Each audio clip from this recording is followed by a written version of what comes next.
Hello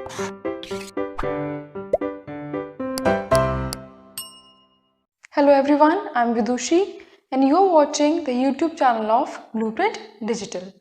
This is the English lecture series for class 9th and today we'll be resuming the 5th poem of your Beehive book, which is titled A Legend of the Northland. It is written by the American poetess Phoebe Cary, and we have already covered 8 stanzas and the theme of the poem in the previous 2 videos of this lecture. Right? Today we'll be beginning with the 9th stanza, but before we do that, I would request you 2 things. First, आप हमारे channel को like करें, उसे अपने friends के साथ share करें और उसे सब्सक्राइब करें, जिससे कि आपके पास regular notifications regarding upcoming new videos and lecture series आते रहें, so that you do not miss out on anything important. Second, and another important thing is कि आप अपनी नोटबुक और बुक अपने साथ लेके बैठें, so that while we are understanding the stanzas and reading the explanations of the lecture, आप साथ के साथ नोट्स बनाते रहें, which will prove really useful जब आप आगे रिविजन करेंगे और आपका टाइम बहुत सेव होगा. Okay? So I hope you guys had already seen the previous 2 videos of this particular lecture, part 1 and part 2, जिसमें हमने सेंट्रल थीम डिस्कस की थी और उसके 8 स्टैंजास डिस्कस किए थे. हमने ये समझा जैसे कि which is clear very much from the title itself that it is a legend. Legend से हम क्या समझते हैं? It is an old story, an old traditional story of the Northland.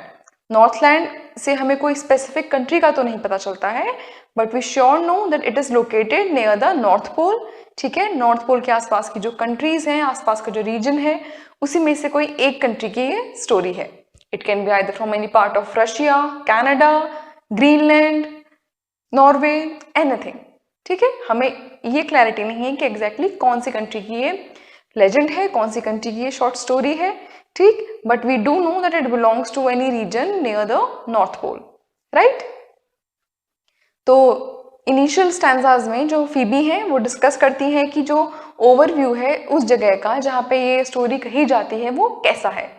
So she tells us that this is from the Northland. ये story जो है Northland की है. नॉर्थलैंड में जो है दिन काफी लंबे होते हैं. दिन कर दिस. नॉर्थलैंड में जो है दिन काफी छोटे होते हैं और रातें जो हैं वो बहुत लंबी होती हैं, स्पेशली ड्यूरिंग द विंटर्स. और इतनी लंबी होती हैं कि आप उसको सोकर नहीं गुजार सकते. You will have to wake up in the night and do something. Right? Secondly, वो हमें ये बताती है कि वहाँ पे जो बच्चे हैं वो भालू के बच्चों की तरह लगते हैं, बिकॉज वहाँ पे एक्सट्रीमली कोल्ड वेदर रहता है, बहुत ठंड पड़ती है. एंड बच्चों को जो है फरी क्लोथ्स पहनाए जाते हैं, जो फर के बने हुए क्लोथ्स होते हैं वो पहनाए जाते हैं. Phoebe also tells us that ये एक जो स्टोरी आगे वो हमें बताने वाली है, ये वहाँ के एल्डर्स और वहाँ के जो पेरेंट्स हैं अपने बच्चों को बताते हैं. दो she herself doesn't believe that this story is true. वो खुद नहीं मानती कि ये स्टोरी सच है, बट वो फिर भी हमसे ये शेयर करना चाहती है स्टोरी, बिकॉज शी थिंक्स कि हम और आप लोग जैसे रीडर्स जो हैं वो डेफिनेटली इस स्टोरी से कुछ ना कुछ ज़रूर सीखेंगे. And it is worth hearing, it is worth reading, because ये स्टोरी एक बहुत अच्छा मैसेज देती है. तो वो स्टोरी क्या मैसेज देती है और आगे क्या होता है वो हम सेकेंड पार्ट में हम गए और हमने लेक्चर के वहाँ पे हमने जाना कि स्टोरी कैसे अनफोल्ड होती है. स्टोरी में जो है 2 मेन कैरेक्टर्स हैं, सेंट पीटर और एक लिटिल लेडी. ठीक है, और पोएम की थीम ही इसके अराउंड है कि कैसे वो लिटिल लेडी जो है she ends up being cursed, उनको शाप मिल जाता है. सेंट पीटर उनको कर्स कर देते हैं बिकॉज वो एंग्री हो जाते हैं because of the greediness of that little lady. ठीक, तो सेंट पीटर्स जो है वो जैसे संत लोग करते हैं, जब वो उस टाइम की बात है जब वो अर्थ पे घूमा करते थे. ठीक है, जब वो अर्थ पे रहते थे और अर्थ पे घूम घूम के वो प्रीचिंग्स करते थे, वो रिलीजियस टॉक्स देते थे लोगों को, वो लोगों को धर्म के बारे में बताते थे और बहुत गैदरिंग्स को, ठीक है, लोगों के ग्रुप को वो एड्रेस करते थे. तो ऐसे ही एक दिन जैसे वो करते थे और नॉर्मली वो यही अपना स्केड्यूल जो है कर रहे थे कि वो लोगों से बात कर रहे थे धर्म के बारे में. तो ऐसे ही घूमते घूमते वो एक दिन एक कॉटेज के डोर पे पहुंच गए. उस कॉटेज के डोर पे जाके उन्होंने देखा कि एक लेडी है वहाँ पे, एक लिटिल वुमेन है वहाँ पे, और उनका एक केक का स्टोर है and she has so many cakes. And it was almost the end of the day.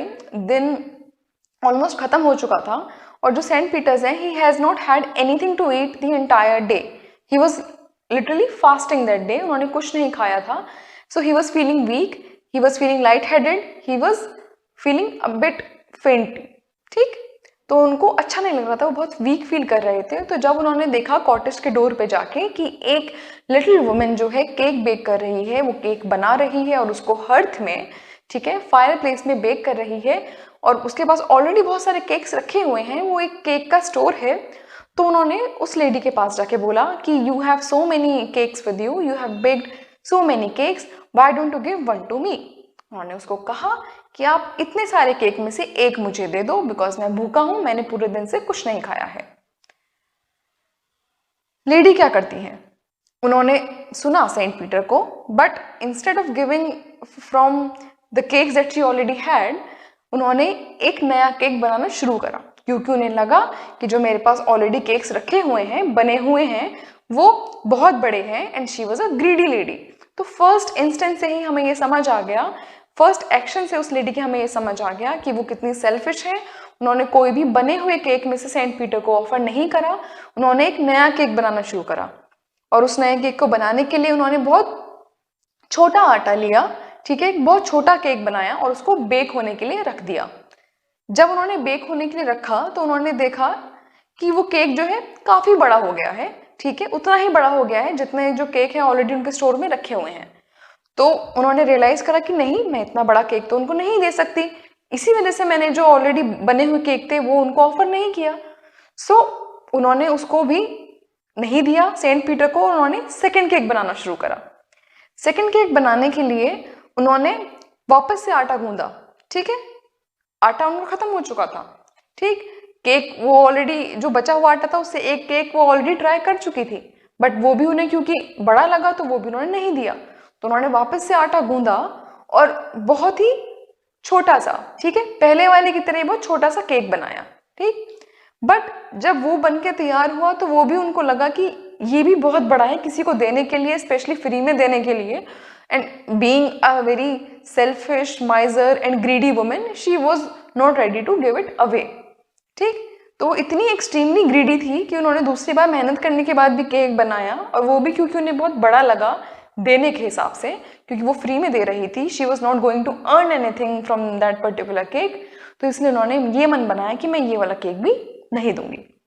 Okay, so this was the summary till the 8th stanza of your poem, जो हम ऑलरेडी फर्स्ट 2 पार्ट्स में discuss कर चुके हैं. I hope आपने इस lecture video के first 2 parts जो है जरूर देखे होंगे, जिसमें हमने ये पोएम को डिस्कस किया है.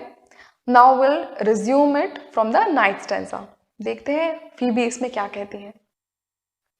Then she took a tiny scrap of dough and rolled it flat and baked it thin as a wafer, but she couldn't part with that.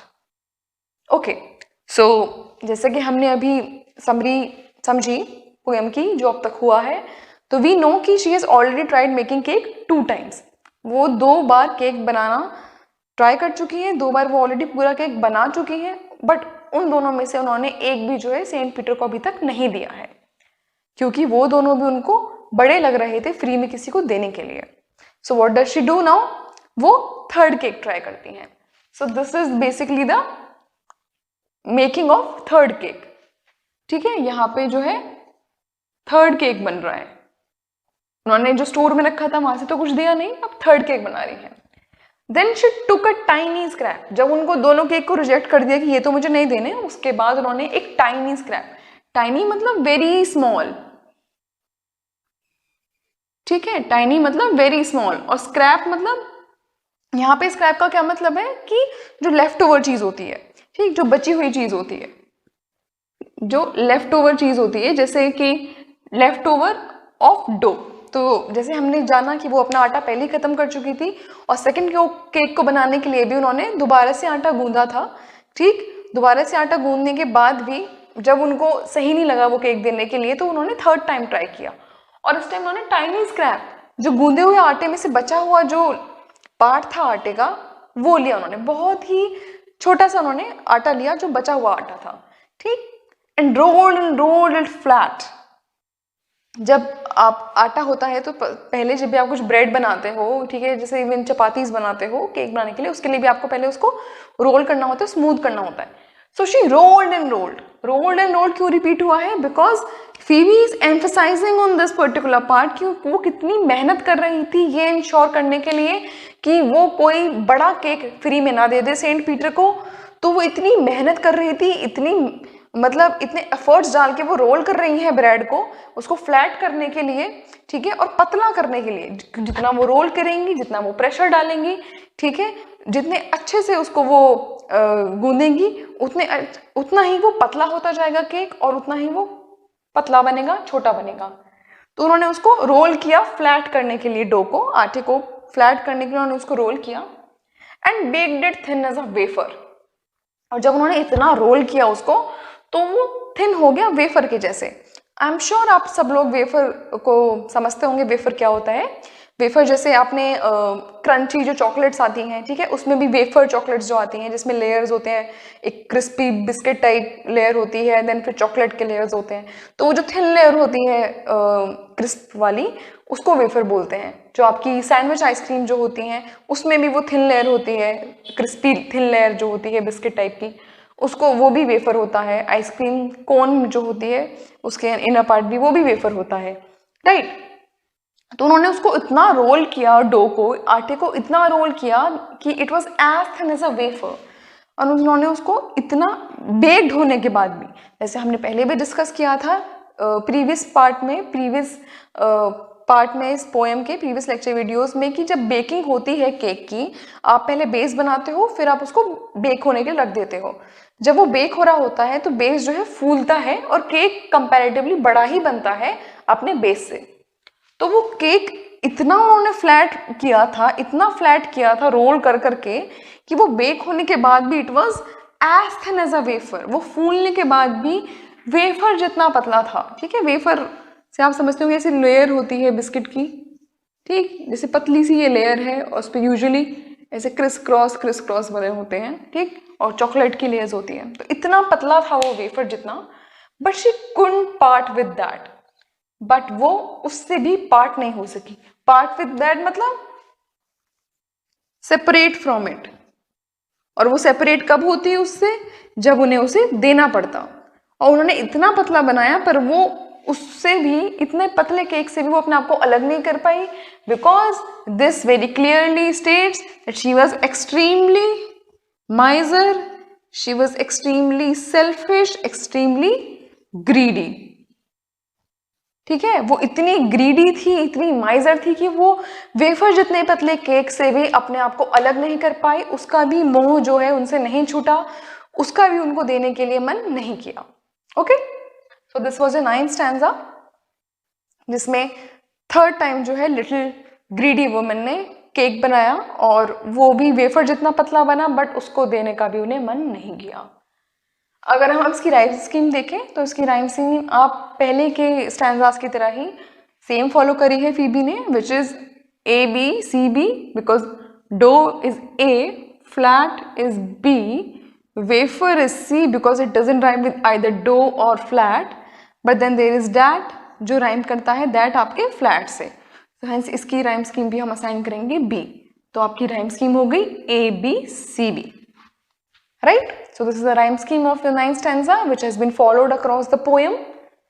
The second poetic device used in this stanza is alliteration. Alliteration, I am sure we all are familiar with this. Alliteration कब होता है? जब दो या दो से ज़्यादा words जो आप एक साथ आ रहे होते हैं, साथ साथ आ रहे होते हैं, और उनकी जो बिगनिंग होती है वो सेम कॉन्सोनेंट साउंड से होती है. तो आपकी जो वेरी फर्स्ट लाइन है उसमें alliteration यूज हुआ है, where took tiny. ठीक है, टुक टाइनी, जहाँ पे टी साउंड का रेपिटेशन हो रहा है, और इसलिए यहाँ पे एलिट्रेशन जो है first line of 9th stanza में यूज हुई है. Right. The second poetic device used is in the very second line of the poem, which is repetition. Rolled and rolled. Right. Repetition हम कब यूज करते हैं, कब जो पोएट है वो रेपिटेशन यूज करते हैं, जब वो किसी भी बात को एम्फसाइज करना चाहते हैं, किसी को चीज़ को वो हाईलाइट करना चाहते हैं, तब जो है किसी वर्ड या सेंटेंस को रिपीट किया जाता है. तो यहाँ पे वो रोल वर्ड जो है, रोल एंड रोल्ड, रोल्ड को उन्होंने रिपीट किया है रोल को उन्होंने रिपीट किया है टू एम्फसाइज कि उन्होंने कितना उसको रोल किया, ब्रेड को इतना रोल किया कि वो बहुत पतले से पतला जितना वो केक बना सकती थी, वो इंश्योर करने के लिए उन्होंने उसको बहुत अच्छे से रोल किया, अपने डो को, अपने आटे को फ्लैट करने के लिए, right. Fourth poetic device which has been used in the 9th stanza by Phoebe is simile. Simile से क्या आप समझते हैं? Simile is direct comparison between two things by using words like and as, ठीक है। तो जब आप लाइक या एज करके किसी चीज को डायरेक्टली कंपेयर करते हो दूसरी चीज से, उसे सिमिली बोलते हैं। ये आपका यूज हुआ है 3rd line of 9th stanza में। And baked it thin as a wafer, ठीक है। तो जो थिन एज अ वेफर है, बेसिकली यहाँ पे केक को, वेफर इज केक जो है वो वेफर नहीं है, these are two entirely different things. But ये बताने के लिए पोएटिस ने कि कितना पतला वो केक था, उन्होंने वेफर से उसको कंपेयर किया है कि the cake was as thin as a wafer. So cake has been compared to wafer in this 3rd line and hence simile has been used by Phoebe, right. So this was the 9th stanza. If you would like to copy anything from the board, आप copy कर लीजिए, आप video pause करके भी note कर सकते हैं या स्क्रीनशॉट ले सकते हैं, okay. So now let's read what does the 10th stanza say. For she said, my cakes that seem too small when I eat of them myself are yet too large to give away, so she put them on the shelf. तो अब जो हमारी little greedy women है वो already 3 cakes जो है बना चुकी हैं, 3 केक्स रेडी कर चुकी हैं टोटली, बट उन्होंने एक भी जो केक है वो सेंट पीटर को नहीं दिया, बिकॉज उनको तीनों ही केक जो है बहुत बड़े लगे। इवन द वन जो वेफर जितना थिन था वो भी उन्हें बड़ा लगा किसी को देने के लिए, ठीक। तो अब क्योंकि उन्होंने दिया तो कुछ नहीं सेंट पीटर को, जिन्होंने उनसे मांगा था कि एक केक मुझे दे दो। सो अब वो इस स्टैंजा के थ्रू हमें ये बता रही हैं फीबी कि वो अब रीजन दे रही हैं सेंट पीटर को कि वो उनको कुछ केक क्यों नहीं दे सकती, और अभी तक उन्होंने जो बनाए हैं वो भी केक क्यों नहीं दिए। For she said, my cakes that seem too small when I eat of them myself.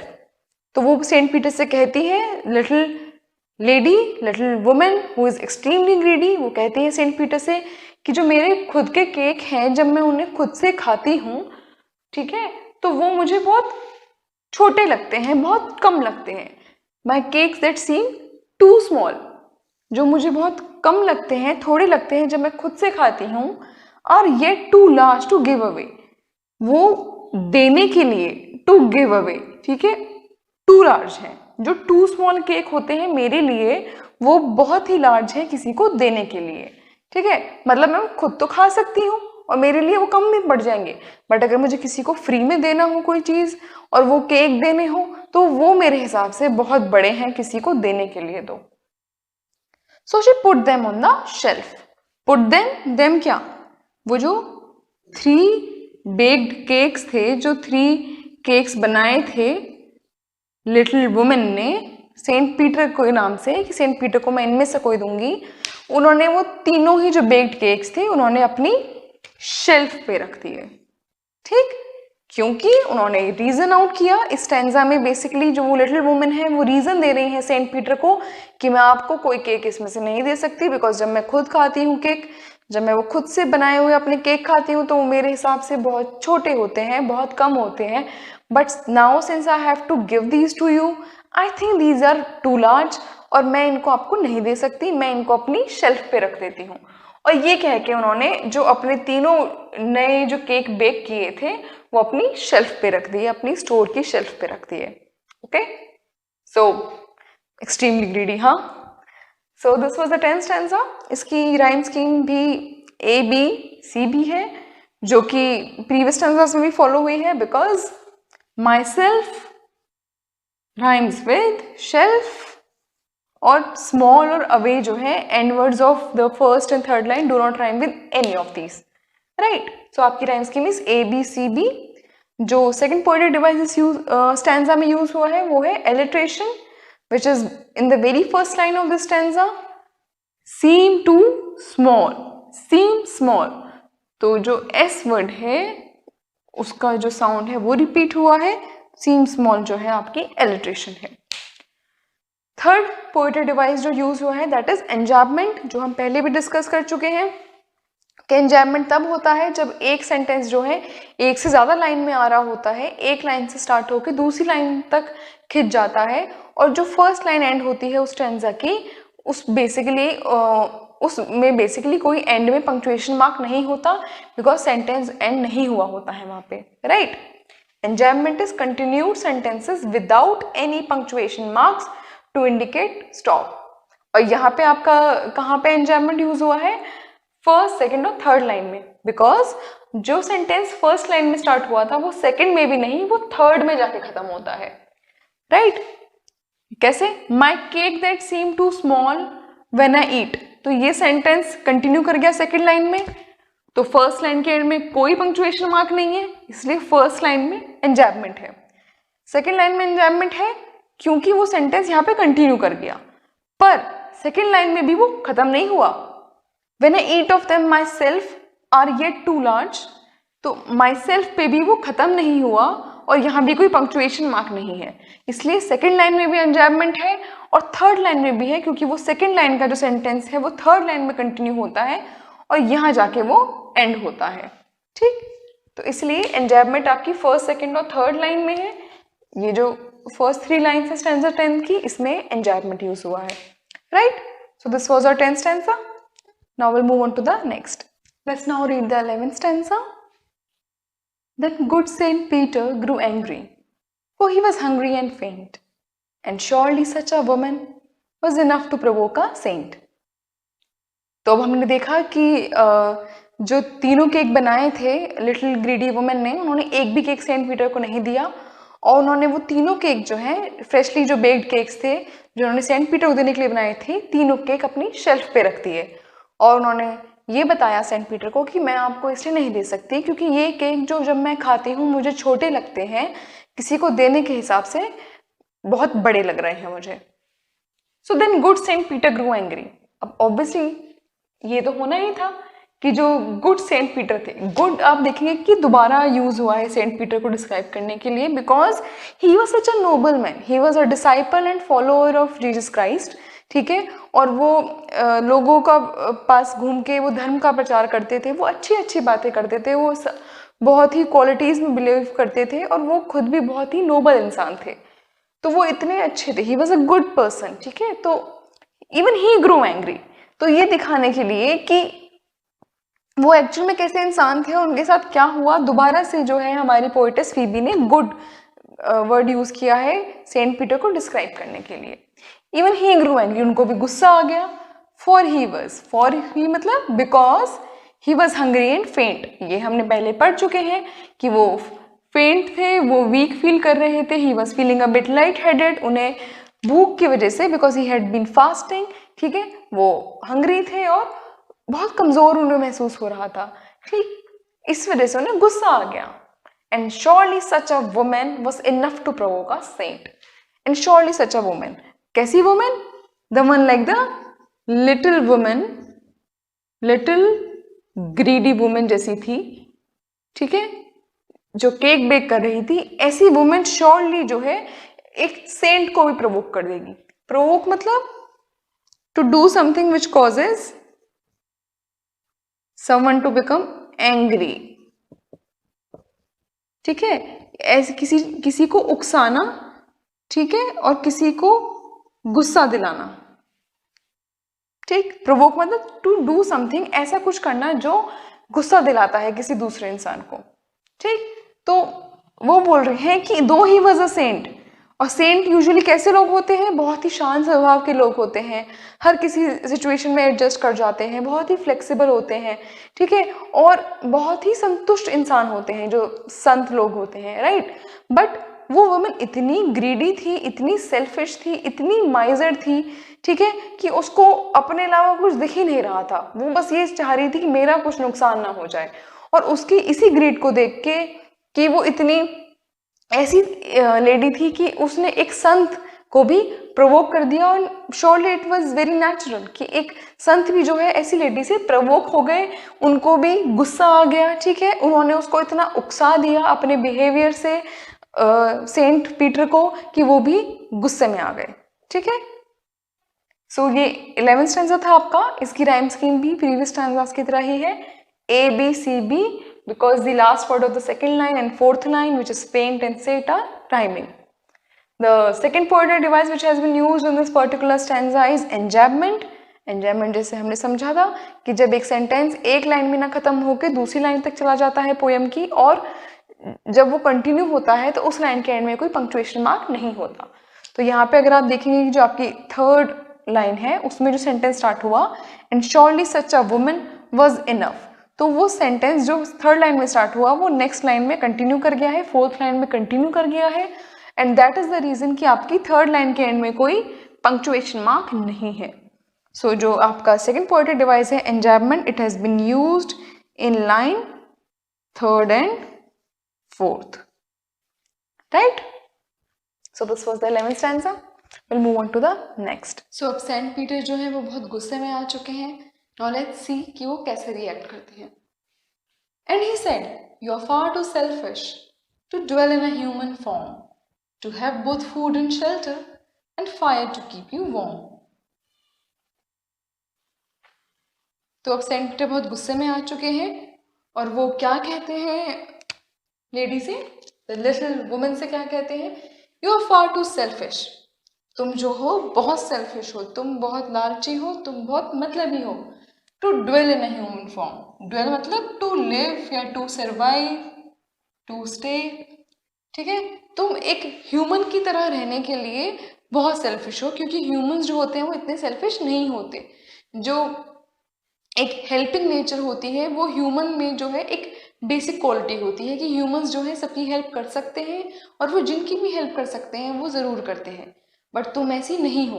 ठीक है, तुम बहुत सेल्फिश हो और तुम नहीं हो डिजर्व करती ह्यूमन लाइफ को, तुम ह्यूमन की तरह रहना के लायक नहीं हो.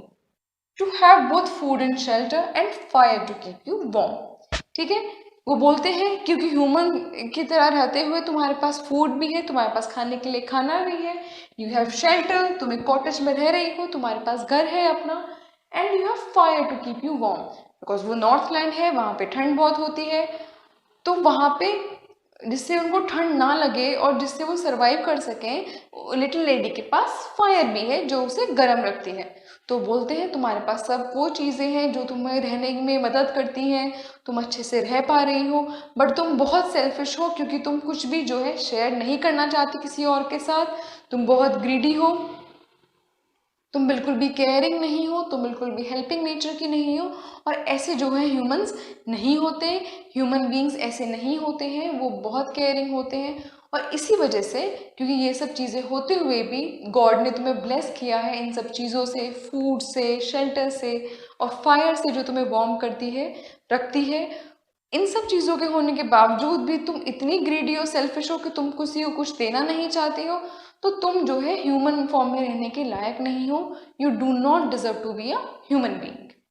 ठीक, तो ये आपका 12th स्टैंजा था. इसकी भी जो राइम स्कीम है that is ABCB, just like the previous ones, because form and warm are rhyme and neither the other two words do. The second poetic device used here is enjambment, और जो कि आपकी first और second line में use हुआ है, because first line का जो सेंटेंस स्टार्ट होता है you are far too selfish to dwell, तो बेसिकली जो फर्स्ट लाइन से सेंटेंस है सेकेंड लाइन में कंटिन्यू हो रहा है, and that is the reason कि फर्स्ट लाइन के एंड में there is no punctuation mark, and hence enjambment has been used in the first and second line of this 12th stanza of the poem a legend of the Northland, and this was the second poetic device है. Now we'll move on to the next stanza. So जैसे last stanza में Saint Peter ने कहा था lady से कि आप जो हो एक ह्यूमन फॉर्म में रहने के लायक नहीं हो, because you are too selfish to be a human. So let's see वो आगे क्या कहते हैं. 13th stanza. Now you shall build as the birds do, and shall get your scanty food by boring and boring and boring all day in the hard dry wood. सो अब Saint Peters क्या बोलते हैं कि आप जो हो human form के तो लायक हो ही नहीं, you do not deserve to be a human. So what you can do is, अब तुम जो है एक बर्ड की तरह रहोगी ना. You shall build as a birds, तो तुम क्या कर सकती हो, अब तुम अब चिड़िया की तरह रहोगी और उनकी तरह ही तुम बिल्ड कर सकती हो. ठीक है, नाउ सो इस वाले स्टैंजा में जो सेंट पीटर उन्होंने कर्ज कर दिया है, उन्होंने श्राप दे दिया है आपकी लिटिल वुमन को जो बहुत ग्रीडी थी, शी वॉज एक्सट्रीमली माइजर, तो उन्होंने उसको कर्ज कर दिया है कि अब जो है तुम बर्ड्स की तरह रहोगी, you will build as the birds do, shall build मतलब अपना घर बनाओगी अब तो, ठीक है, जो तुम अपना होम है वो खुद से बनाओगी, ठीक है, जो तुम अपनी जगह है वो खुद बनाओगी, जैसे बर्ड्स बनाती हैं अपना घोंसला बनाती हैं, रहने के लिए जगह बनाती हैं, तुम उनकी तरह ही काम करोगी। And shall get your scanty food, scanty मतलब वेरी स्मॉल और इनसफिशियंट अमाउंट, ठीक है, सेंटी मतलब बहुत ही मेगर मिनिमल अमाउंट। तो वो कहते हैं कि तुम बर्ड्स की तरह रहोगी, उनकी तरह अपना घर बनाओगी मेहनत करके, और उनकी तरह ही जो है स्कैंटी, जो बहुत ही स्मॉल और इनसफिशिएंट फूड होता है वो तुम्हें मिलेगा, ठीक है। एंड शेल गेट, उतनी मेहनत करने के बाद, बर्ड्स की तरह रहने के बाद, तब जाके तुम्हें एक बहुत छोटा सा थोड़ा से अमाउंट का खाना मिलेगा। और वो कैसे मिलेगा? By boring and boring and boring, ठीक है। बोरिंग से आप क्या समझते हो? जब ड्रिलिंग होती है किसी भी, आपने देखा होगा वॉल में होल करने के लिए, ठीक है, या फिर किसी भी सॉलिड स्ट्रक्चर में जब आपको छेद करना होता है तो आप ड्रिल मशीन करते हो, ठीक है, उसको ड्रिल मशीन यूज करते हो तो उसे बोरिंग कहते हैं। चिड़िया जो होती है, बर्ड्स जो होती है, वो कैसे बोरिंग करती है? डिग करके, ठीक है। So basically boring is to make hole in something by drilling machine और बाय डिगिंग। तो जो चिड़िया होती है उनकी बीक जो होती है वो बहुत शार्प होती है, राइट, तो वो उस बीक से डिग करके वुड में और वो फिर बोर करती हैं, ठीक है। तो वो बोरिंग जो कहते हैं वो डिग करके, वो कॉन्टिन्यूसली मेहनत करके, और बोरिंग से तुम्हें जो है अपना तब जाके अपना फूड मिलेगा, अपना स्कैंटी फूड मिलेगा जो बहुत ही थोड़े अमाउंट में होगा, और तब जाके तुम जो है अपना घर बना पाओगी। उस मेहनत करने के बाद ही तुम कुछ रहने के लिए एक जगह रह पाएगी तुम्हारे पास। All day in the hard dry wood, और ये सब तुम्हें पूरे दिन करना पड़ेगा। ऑल डे मतलब पूरे दिन, एंटायर डे, तुम्हें बिल्कुल भी जो है आराम नहीं मिलेगा, तुम्हें पूरे दिन बोरिंग एंड बोरिंग बोरिंग। क्यों उन्होंने इसको रिपीट किया है? ये हाईलाइट करने के लिए कि तुम्हें कितनी मेहनत करनी पड़ेगी। तुम बस पूरे दिन जो है डिगिंग ही करती रहोगी, तब जाके तुम्हें थोड़ा सा खाना मिलेगा और रहने के लिए जगह मिलेगी। और तुम ड्रिलिंग भी किस में करोगी? हार्ड ड्राई वुड, ठीक है। हार्ड मतलब जो बहुत ही सख्त और सूखी लकड़ी जो होगी, पेड़ों की जो बहुत ही सख्त और सूखा सरफेस होगा, उसमें जब तुम जाके डिग करोगी अपनी बीक से और मेहनत करोगी थोड़े से खाने के लिए भी और रहने के लिए, तब जाके तुम्हें रियलाइज होगा कि ह्यूमन जब तुम थी, तुम्हारे पास कितनी लग्जरीज थी और तुमने कैसे उनको वेस्ट कर दिया, तुमने उनको अच्छे के लिए यूज नहीं किया, because you are not willing to share it with any other person, ठीक है। तब तुम्हें एहसास होगा कि तुम कितनी सेल्फिश थी, जब तुम्हें इतनी ज्यादा मेहनत करनी पड़ेगी थोड़े से खाने के लिए भी और एक घर के लिए भी, ओके।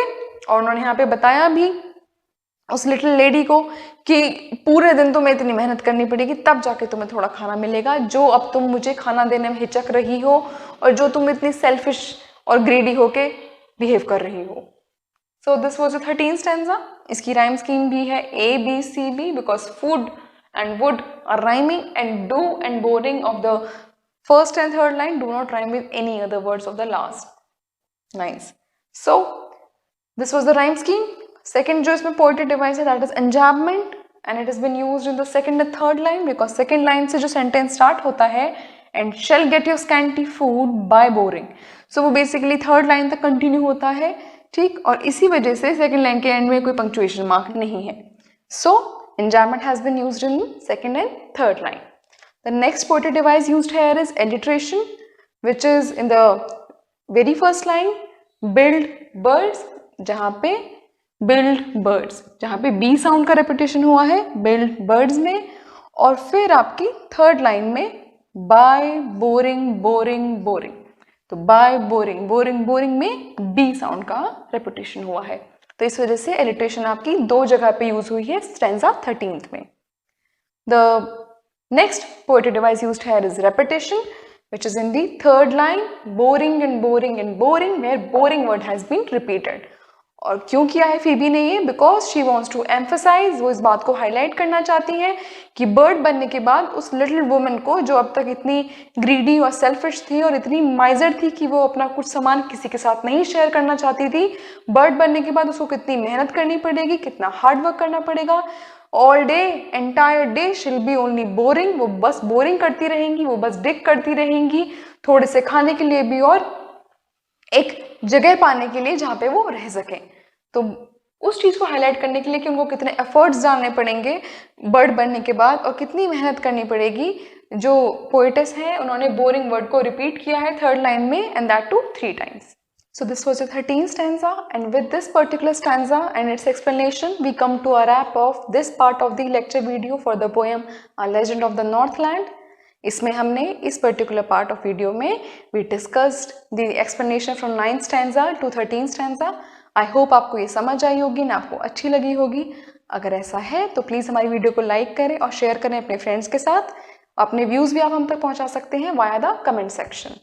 आगे की जो स्टैंजाज हैं उसके लिए आप नेक्स्ट वीडियो को रेफर करेंगे. इसका जो लास्ट पार्ट होगा उसमें will discuss the end stanzas, उनकी explanation and the questions based on the poem. Okay. Also, do not forget to like, share and subscribe to our channel, जिससे कि आपके पास regular notifications regarding new and updated lecture videos आते रहें. Okay. So, thank you so much and take care.